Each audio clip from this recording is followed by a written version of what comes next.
আজকের গুরুত্বপূর্ণ আঞ্চলিক সংবাদে সবাইকে জানাই স্বাগত। আজ ২৬ নভেম্বর মঙ্গলবার। আজকের সন্ধ্যার বিশেষ বিশেষ খবর হলো, পুরনো কার্ডের বদলে নয়া প্যান কার্ড, থাকবে কিউআর কোড, বড় ঘোষণা কেন্দ্রের। শিলঘাটে বাঘের আক্রমণে আহত যুবক। নিলামবাজারে কলেজ পড়ুয়ার উপর দুর্বৃত্তদের আক্রমণ, প্রতিবাদে উত্তাল। গণিরগ্রাম রাজনগর বরাক সেতুর জন্য মুখ্যমন্ত্রীর সঙ্গেও আলোচনা করব, বললেন বিধায়ক কৌশিক। সংসদে প্রিয়াঙ্কার বক্তৃতা শুনতে কৌতূহল বাড়ছে কংগ্রেস শিবিরে, উদ্গ্রীব বিজেপিও। মুঘল অনুসারীরাই শ্রীভূমি নামের বিরোধী, ফের বিস্ফোরক কমলাক্ষদে পুরকায়স্ত, নাম পুনর্বহালের দাবিতে রাজ্যপালকে স্মারকপত্র একাংশের। সংখ্যালঘুরা বিজেপিকে ভোট দিয়েছে, স্বীকার বিধায়ক রফিকুলের। নড়বড়ের রুকনি নদীর উপর নবনির্মিত সেতু, তাড়া করছে দুর্ঘটনার আশঙ্কা। গাছ থেকে পড়ে আহত কিশোরের চিকিৎসায় অর্থ সাহায্য প্রাক্তন বিধায়ক রাহুল রায়ের। এবং সর্বশেষ খবরটি হলো, দল থেকে বহিষ্কৃত হয়ে আজমলকে তুলাধুনা করলেন বিধায়ক জাকির। পাল্টা জবাব, জাকিরের গ্রুপ মেম্বার হওয়ার যোগ্যতা নেই, বলল ইউডিএফ। এবারে শুনুন বিস্তারিত খবর। বড় ঘোষণা কেন্দ্রের আসতে চলেছে প্যান 2.0। পুরনো প্যান কার্ডের সুরক্ষা বাড়িয়ে আরো আধুনিকীকরণের জন্যই সোমবার কেন্দ্রীয় মন্ত্রিসভার বৈঠকে অনুমোদিত এই নয়া প্রকল্প। এবার বদলে ফেলতে হবে আপনার প্যান কার্ড। কেন্দ্রীয় তথ্য প্রযুক্তি মন্ত্রী অশ্বিনী বৈষ্ণব জানান, নতুন প্যান কার্ডে থাকবে কিউআর কোড, সব ব্যক্তিগত তথ্য থাকবে সুরক্ষিত। বিনামূল্যে প্যান কার্ড আপগ্রেডেশন করা যাবে, আধুনিকীকরণের সব খরচ বহন করবে সরকারি। ইজ অফ ডুইং বিজনেসের জন্য এহেন সিদ্ধান্ত বলে জানিয়েছেন অশ্বিনী বৈষ্ণব। কেন্দ্রের তরফে এও জানানো হয়েছে, আসন্ন প্যান 2.0 প্রকল্প বর্তমান প্যান ব্যবস্থার একটি উন্নত রূপ হিসেবে চালু করা হবে। অশ্বিনী আরো ব্যাখ্যা করেছেন, নতুন কার্ডের তথ্য স্ক্যান করার জন্য একটি কিউআর কোড থাকবে। অপরদিকে নিলামবাজারে কলেজ পড়ুয়ার উপর দুর্বৃত্তদের আক্রমণ, প্রতিবাদে উত্তাল। কলেজ পড়ুয়াকে আক্রমণের ঘটনায় উত্তপ্ত হয়ে উঠল নিলামবাজার। আসাম ত্রিপুরা জাতীয় সড়কে লাগোয়া ঈদগাহের সামনে দুর্বৃত্তের আক্রমণে গুরুতর আহত হল কলেজ পড়ুয়া ফজল আহমেদ নামের এক যুবক। তার অবস্থা সংকটজনক থাকায় তাকে জেলা হাসপাতালে প্রেরণ করা হয়। এ ঘটনায় আলমখানি গ্রামের সুজিব আহমেদ, জিয়াবুদ্দিন, রাজদীপ রায়েরা সংবাদ মাধ্যমের সামনে অভিযোগ করে বলেন, প্রতিদিনের মতো সোমবার সকালবেলা নিলামবাজার কলেজে যাওয়ার জন্য স্কুটি নিয়ে বের হন ফজল। পরে তার বাহনের তেল কম থাকায় সে নিলামবাজার বাহাদুরপুর পেট্রোল পাম্প থেকে তেল ভর্তি করে কলেজের উদ্দেশ্যে রওনা দেয়। কিন্তু পথে ঘটে বিপত্তি। তার বাহনটি আসাম ত্রিপুরা জাতীয় সড়কে লাগোয়া ঈদগাহের সামনে আসা মাত্রই স্থানীয় আব্দুল সালাম, শরীফ উদ্দিন, আব্দুল সালামের পুত্র আরিফ উদ্দিন, রহিম উদ্দিন, আলী আকবর ও দিলওয়ার হোসেনরা ফজলের গাড়ি দাঁড় করানোর জন্য সিগন্যাল দিতে থাকেন। তখন গাড়িটি থামানো মাত্র বিভিন্ন অস্ত্র নিয়ে তাকে ব্যাপক প্রহার সহ তার পকেটে থাকা নগদ ৩৫০০ টাকা লুটপাট করে আক্রমণকারীরা। এতে চিৎকার শুনে স্থানীয়দের পক্ষে রইস আলী ও আশরাফুল ঘটনাস্থলে উপস্থিত হন। তখন তাদেরকেও প্রহার করা হয় বলে অভিযোগ। দুর্বৃত্তরা ফজলের বাহনে ভাঙচুর করে বলে অভিযোগ। গ্রামের মানুষ জড়ো হলে আক্রমণকারীরা পালিয়ে যায়। শেষে আহতদের নিয়ে যাওয়া হয় নিলামবাজার হাসপাতালে। এতে কলেজ ছাত্রীর অবস্থা সংকটজনক থাকায় তাকে জেলা হাসপাতালে প্রেরণ করা হয়। পুরো ঘটনা জানিয়ে নিলামবাজার থানায় একটি মামলা দায়ের করা হয়েছে। এদিন বিকেলে স্থানীয় জনতার আওয়াজ এনজিওর কার্যালয়ে এক প্রতিবাদী সভা অনুষ্ঠিত হয়। সংস্থার সভাপতি মনাই মিয়া বলেন, ঈদগাহ সংলগ্ন বিস্তীর্ণ এলাকায় ওরাই সমস্ত অপরাধকর্ম সংগঠিত করে আসছে দীর্ঘদিন থেকে। ওদের শনাক্ত করে আইনের আওতায় আনার দাবি জানান তিনি। তার কথায় প্রায় ১ মাস আগে একই স্থানে আলমখানি গ্রামের সুজিব আহমেদের ছেলে আশরাফুল হককেও ফিল্মি কায়দায় ব্যাপকভাবে প্রহার করার পাশাপাশি ভিডিও করে সামাজিক মাধ্যমে ভাইরাল করে এই দুষ্ট চক্রটি তাদের দাপুটে তটস্থ এলাকার জনগণ।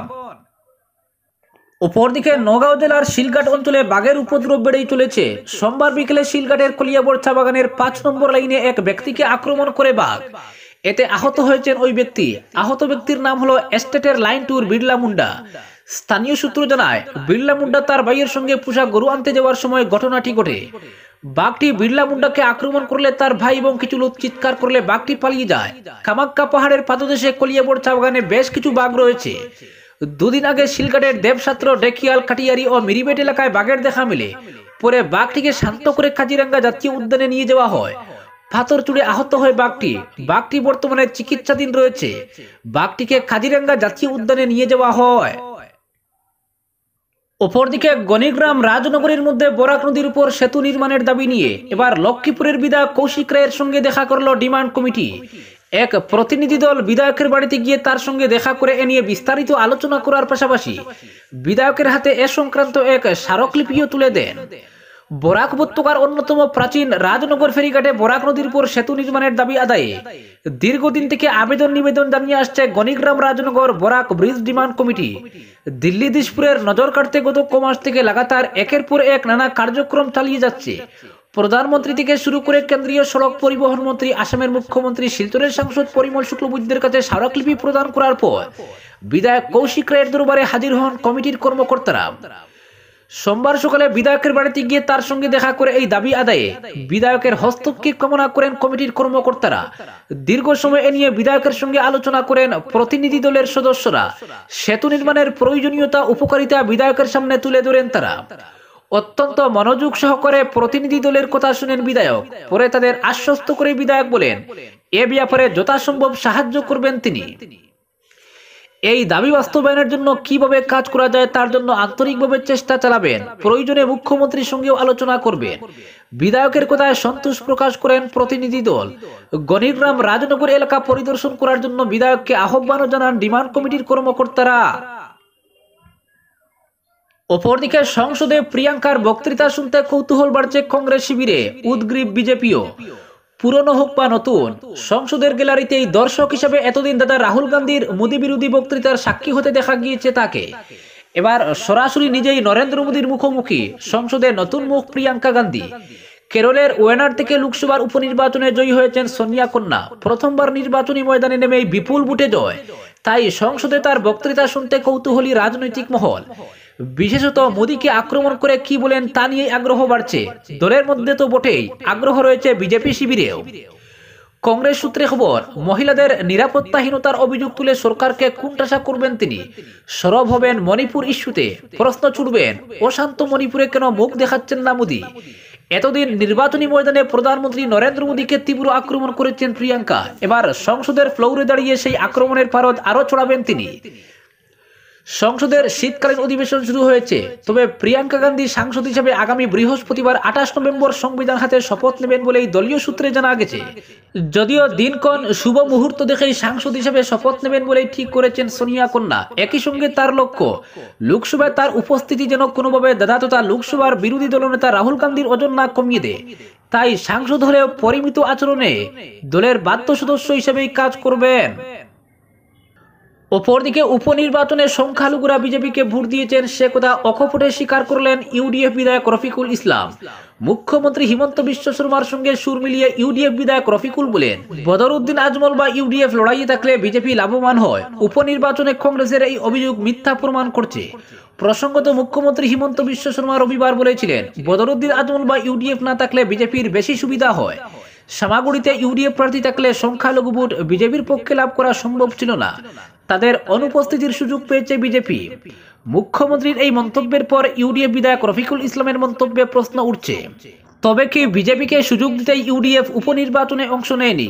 ধুবড়ীর শোচনীয় পরাজয়ের বদলা নিতেই কি ইউডিএফ এর এই সামাগুড়ি প্ল্যান? এই প্রশ্ন উঠেছে। বিধায়ক রফিকুল ইসলাম বলেন, সংখ্যালঘুদের ভোট আগেও বিজেপি ও কংগ্রেস লাভ করেছে। সামাগুড়িতে বিজেপি এবার বেশি ভোট লাভ করায় তারা জয়ী হয়েছে বলে মন্তব্য করেন তিনি।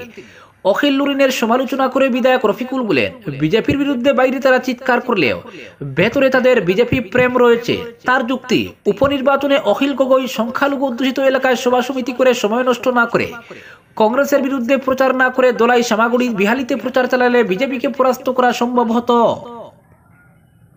অপরদিকে মুঘল অনুসারীরাই শ্রীভূমি নামের বিরোধী ফের বিস্ফোরক কমলাক্ষ পুরকায়স্ত।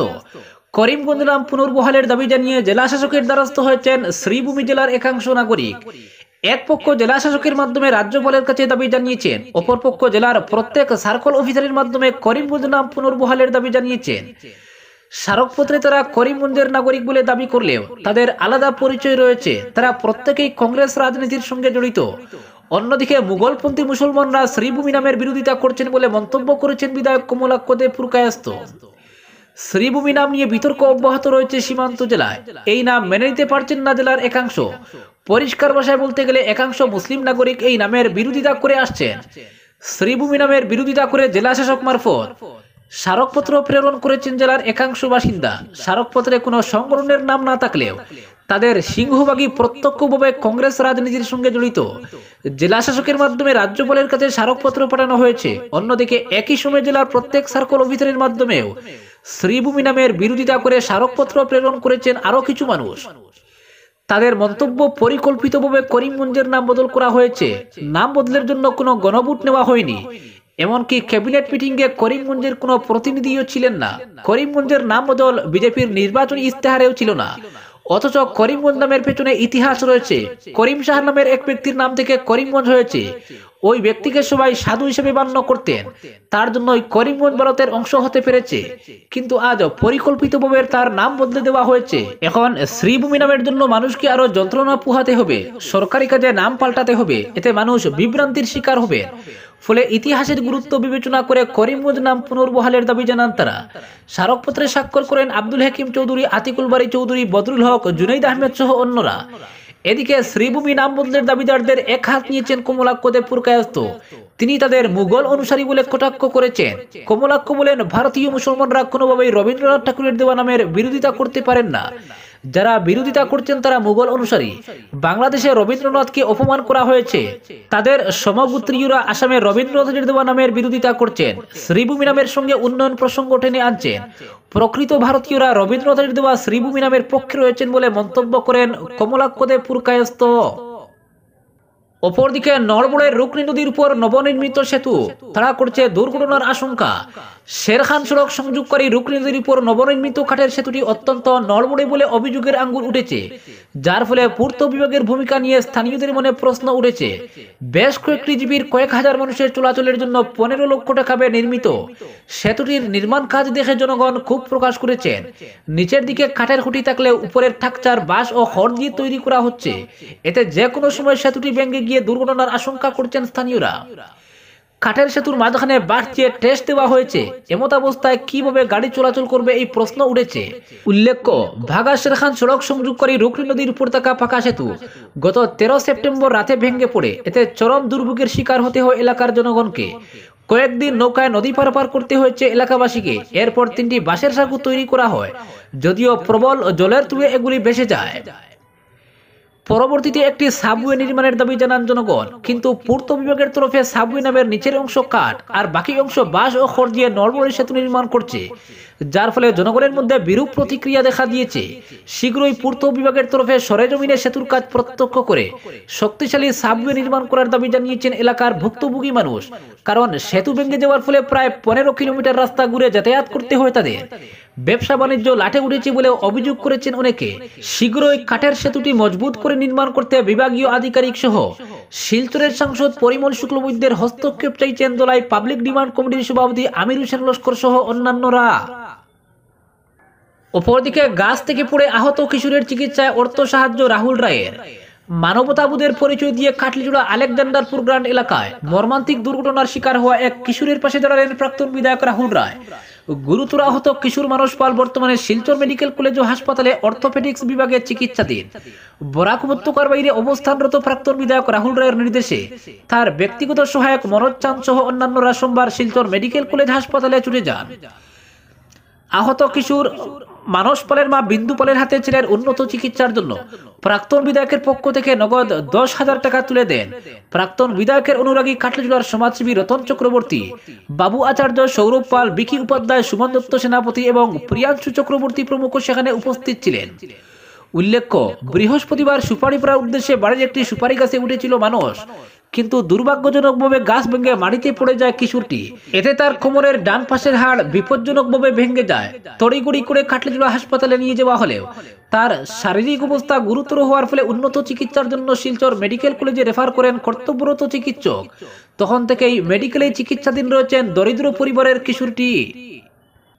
অপরদিকে দল বিরোধী কার্যকলাপের অভিযোগে 6 বছরের জন্য দলের প্রাথমিক সদস্য পদ থেকে বহিষ্কৃত বিধায়ক জাকির হোসেন লস্করের সমালোচনার পাল্টা জবাব দিয়েছে ইউডিএফ। সন্ধ্যায় হাইলাকান্দি শহরে দলীয় কার্যালয়ে এক সাংবাদিক সম্মেলন ডেকে সমালোচনার পাল্টা জবাব দিতে গিয়ে বিধায়ককে রীতিমতো তুলাধুনা করে ইউডিএফ। সাংবাদিক সম্মেলনে বক্তব্য রাখেন ইউডিএফ এর হাইলাকান্দি জেলা সভাপতি আফজল হোসেন লস্কর, সাধারণ সম্পাদক আবুল হোসেন চৌধুরী, যুব ফ্রন্টের হাইলাকান্দি জেলা সভাপতি দুলন মজুমদার প্রমুখ। তারা বলেন, জাকিরের মতো ব্যক্তির বিধায়ক নির্বাচিত হওয়ার কোনো যোগ্যতা নেই। ইউডিএফ এর দৌলতে বিধায়ক হয়ে নিজেকে অনেক বড় মনে করে ইউডিএফ সুপ্রিমো বদরুদ্দিন আজমলের সমালোচনা করছেন। বিধায়কের মন্তব্যের তীব্র প্রতিবাদ, নিন্দা ও ধিক্কার জানিয়ে ইউডিএফ হাইলাকান্দি জেলা কমিটির কর্মকর্তারা বলেন, বিধায়ক হয়ে শুধু নিজের আখের গুছিয়েছেন জাকির, জনস্বার্থে কিছুই করেননি। এতে বর্তমান পরিস্থিতিতে বিধায়কের একজন গ্রুপ মেম্বার হওয়ার যোগ্যতা নেই। বিধায়কের রাজনৈতিক পতন হয়েছে। ইউডিএফ এর বিধায়ক হয়ে জাকির দল ও দলের কর্মীদের সঙ্গে দূরত্ব বজায় রেখে সাম্প্রদায়িক বিজেপি দলের কাছে চলে যান। দল বিরোধী কার্যকলাপের অভিযোগ প্রমাণিত হয় বিধায়ক জাকির হোসেন লস্করকে দলীয় অনুশাসন কমিটি ইউডিএফ দল থেকে বহিষ্কার করে। ইউডিএফ সুপ্রিমোর সমালোচনা করার আগে বিধায়ক জাকিরের নিজেকে নির্দোষ প্রমাণ করা উচিত ছিল। দল থেকে বহিষ্কৃত হয়ে বিধায়ক জাকির হোসেন বদরুদ্দিন আজমলের সমালোচনা করে বলেন, ইউডিএফ দলে গণতন্ত্র নেই, এই দল ওয়ান ম্যান কমান্ডার, সংখ্যালঘুর জন্য কোনো কাজ করেনি ইউডিএফ। করিমগঞ্জ লোকসভা আসনে বিজেপিকে ওয়াকওভার দিয়েছেন বদরুদ্দিন আজমল। দলের বহিষ্কৃত বিধায়কের সমালোচনার জবাব দিয়ে ইউডিএফ কর্মকর্তারা আরো বলেন, ইউডিএফ এর কারণে সংখ্যালঘুরা রাজনৈতিকভাবে সচেতন হয়েছেন। কংগ্রেস সংখ্যালঘুদের ভোট ব্যাংক হিসেবে ব্যবহার করে ইউডিএফ দলের দৌলতে জাকির হোসেন লস্করের মতো ব্যক্তি বিধায়ক নির্বাচিত হতে পেরেছেন। আজকের বিশেষ সংবাদ এখানেই সমাপ্ত।